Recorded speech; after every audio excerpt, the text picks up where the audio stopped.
So ayan mga kamatis, punta po tayo ng Bunker Alpha at syempre yung dala ko is a boxer short na red at saka 30 na coupon red at syempre yung bag.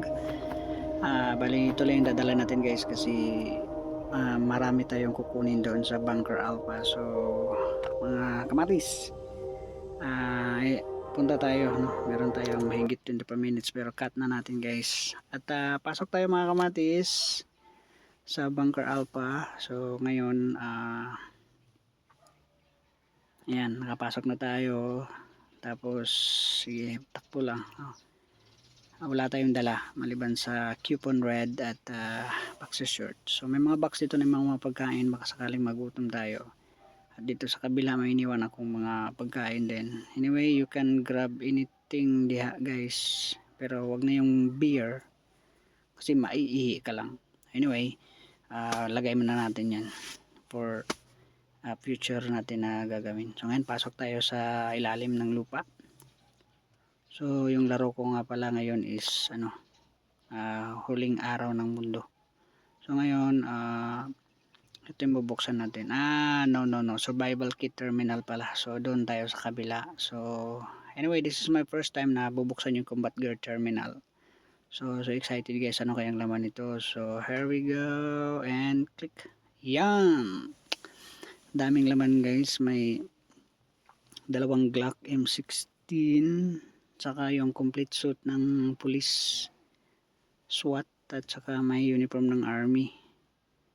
At so piliin lang natin yung magkasya sa bag natin, although sinuot ko na yung army para may damit naman tayo. Yan, nakadamit na siya guys. Ito na yung uniform ng army.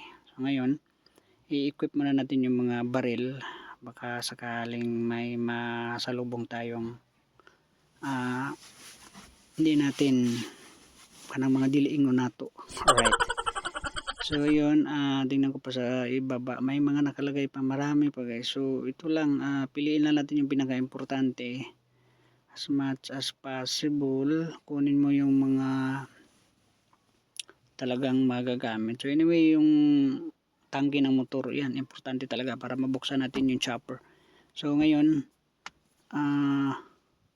may nakita akong isang, wala na ito, ayan, C4 explosive at saka may acid yata ito. Saka yung mga paint na yan, hindi na masyadong gamit yan, although pwede natin balikan pag may time, no? Kasi magagamit din yan.